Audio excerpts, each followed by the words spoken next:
Today in class, we're working with finding the derivatives of inverse functions. And in a previous lesson, we learned that you could find the derivative of an inverse function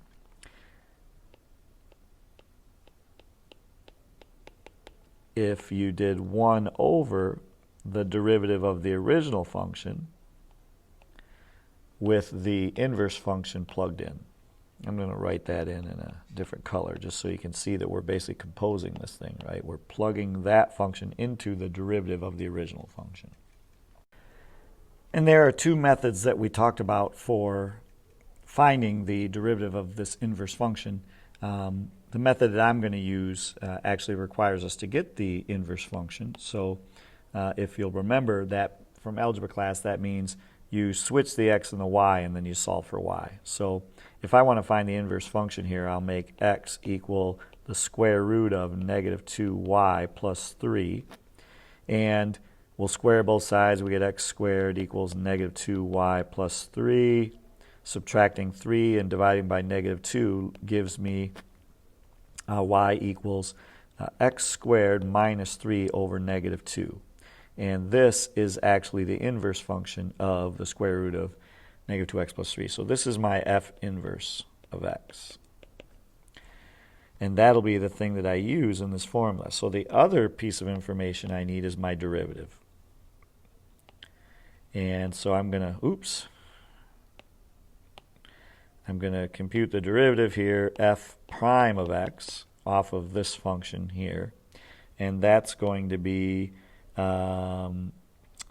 negative 2 over 2 square root of negative 2x plus 3. And then when we simplify that, that'll be negative 1 over square root of negative 2x plus 3. So this derivative has a fraction, right? It has a numerator and a denominator. I'm going to use that derivative in the denominator of my inverse derivative function formula. So I just need to be careful with all this. So let's go ahead on a separate line here. Let's figure out what f prime with f inverse plugged in looks like. Oops.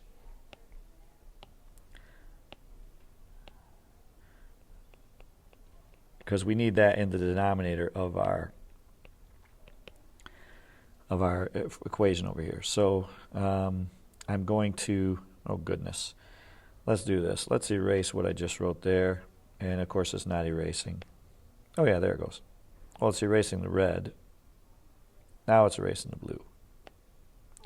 It will not erase all of my blue. For some reason it's not erasing that. Okay, so watch this. This is high tech here. I'm just scribbling that out. Ignore that. Let's write it over here. I'm going to figure out what just f prime of f inverse is, and then I'm going to write it into that fraction up there on top.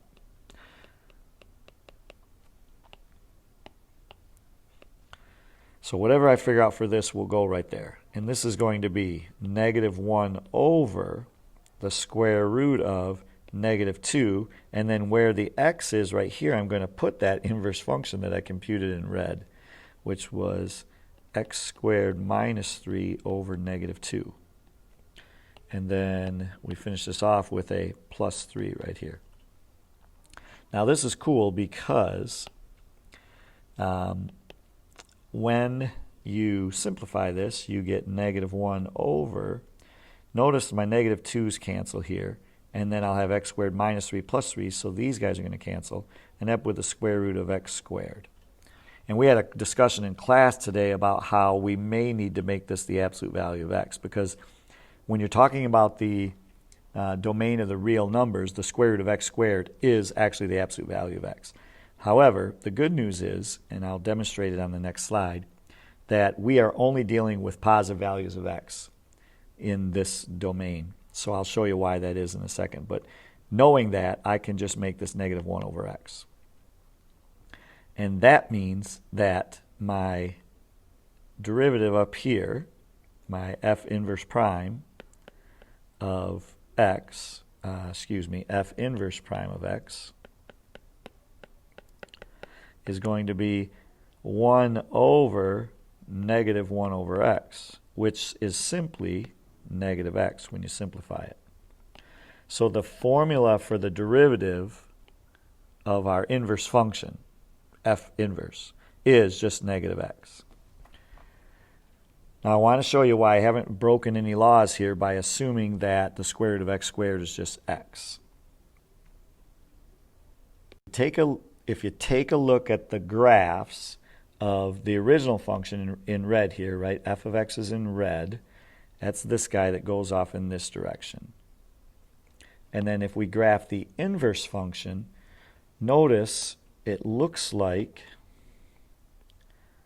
this thing is not a function because it won't pass the horizontal line test, right? Because remember, we're talking about an inverse function. So in order to make this thing an inverse function, we do not worry about this piece here.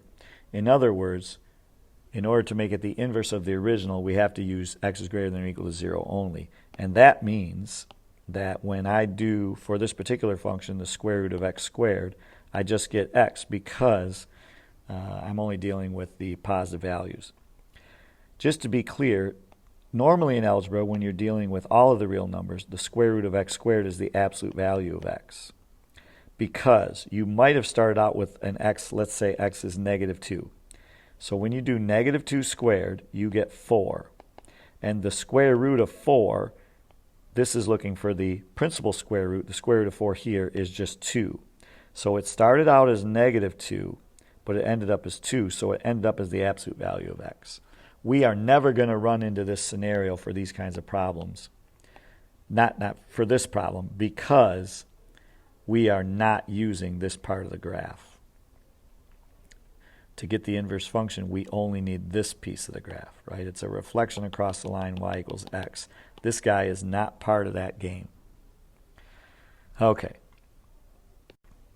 Anyway, hopefully this clears up what we talked about in class today.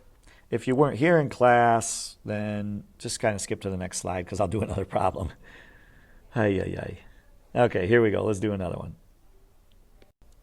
So we're asked to do the same thing for number 5. We're trying to find the derivative of f inverse of x. So for this problem, I'm going to try a different method because half the people in class liked this method better. I'm just going to switch x and y and do implicit differentiation to solve for the derivative. And again, keep in mind, in this case, we're only dealing with x is greater than or equal to 0, and they explicitly told us that. We didn't have to figure it out on our own. They told us that. Okay, so I'm going to switch x and y, meaning I'm going to have x equals negative 5y squared plus 2. Rather than go through and solve for the inverse function and use that new fancy formula that we used in the last example, I'm just going to do implicit differentiation and see if I can come up with the derivative that way. When you do implicit differentiation, you just start doing derivatives. So the derivative of x is 1. The derivative of negative 5y squared is negative 10y, but you have to multiply by dy over dx. And then plus 2 would be 0 because there's no derivative there. And this is a very easy finish on this problem. It's dy over dx equals negative 1 over 10y. Now, if you want this thing written in terms of x, we're going to have to remember that y is defined inside here. And so we would have to go ahead and solve for that and then put the y right here. So I'll quickly do that just so that we can have a function that's defined in terms of x. If I solve this thing for y, in other words, if I find the inverse function, I'm going to get the square root of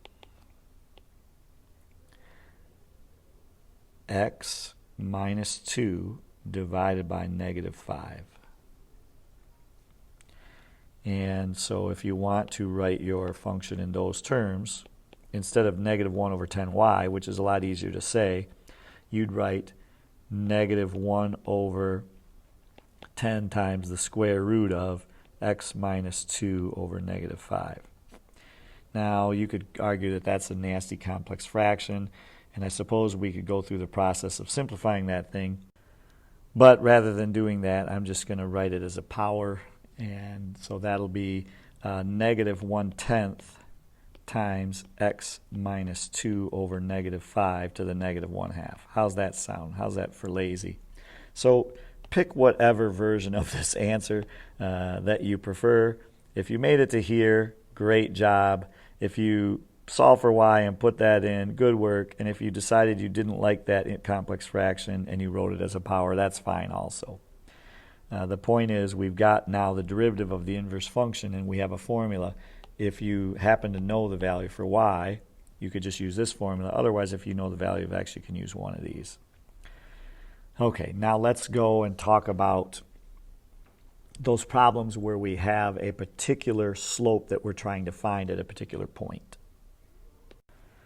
So in the second half of our assignment, we are trying to find specific slope values. And I know that because they're telling me to find the derivative of the inverse function at a particular point, value a. And the key to these problems is remembering that this a, that's a y value in the original function. So in the original function, which is written here, there exists a point that is something common negative 3. And our job will be to figure out what this value right here is. So what we do is we set negative 3 equal to the function, 2x plus 2, and we solve. When I do that, I get negative 5 equals negative 2x, so that x equals 5 over 2, or you could say 2.5. So now I know in my original function, I have the point 5 over 2 comma negative 3, and more importantly, that means in the inverse function, I have a point negative 3 comma 5 over 2. All right, so here's why that's important. When we find f inverse prime of a, we need to do 1 over f prime of f inverse of a, right? That's our formula. And what I'm saying is this f inverse of a, we now know because we have it right here. That's going to be a 5 over 2. So we're close to being done if I find the derivative of the original function. So I'm going to do f prime of x equals negative 2. Oh goodness, it won't matter what I plug in. That's good news. When it doesn't matter what I'm plugging into this function, I'm going to get negative 2 every time. So this is an easy answer. It's 1 over negative 2, or better known as negative 1/2. So that's number 7 on this assignment. And that's a dirty trick. Normally what we would have is we'd have an expression that had x's in it over here, and then you would plug in the 5 over 2 wherever the x's were to calculate this denominator. Since the derivative doesn't have any variables, it's always negative 2, so this answer here is always negative 2, and therefore we just plugged it in down at the bottom and we finished it off. Okay, that's a head start on 3 of these problems. I'm going to, if I have time, make a few more videos with some of the other problems, but give these a go, and as usual, you know where to find me if you have questions. Oops, there's the bell. I got to go. Take care.